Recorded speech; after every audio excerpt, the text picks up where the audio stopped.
Hi, Josh here, and you're watching 610 Garage. Learn it, build it, teach it. Today, I got a bit different video for you guys. We're fixing a traction control error in my dad's 2012 3500 Dodge Ram pickup truck. This error is preventing cruise control from working. The fix, for this truck anyway, was to disconnect the power steering box from the steering wheel shaft.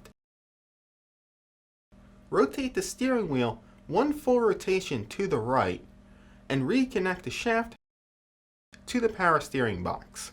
What happened is stupid. My dad and I replaced the power steering box in this truck. Not knowing there was a sensor on the steering wheel, we didn't pay attention to the steering wheel's position when we reconnected the steering wheel to the power steering box. Well, the steering wheel rotated when we reinstalled the power steering box.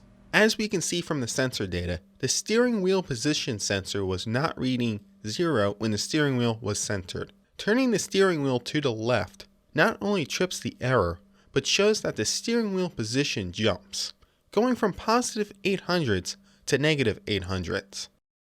The sensor is an absolute positioning sensor, so it has a center.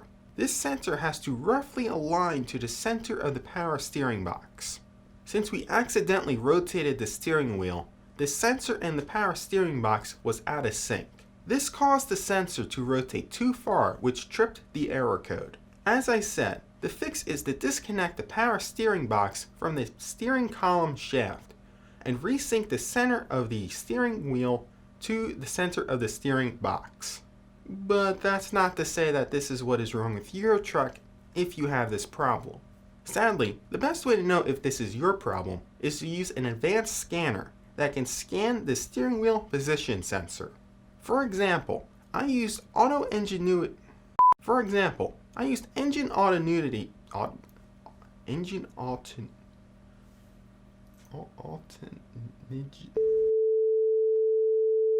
For example, I used AutoEnginuity's scanner with their Chrysler package. You have no idea how hard that was to say.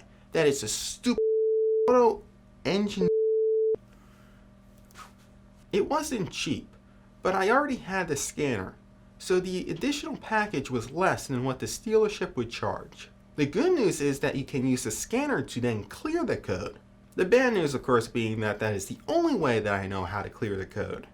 If you know of a way to clear the code without roughly $500 worth of equipment and software, by all means leave a comment.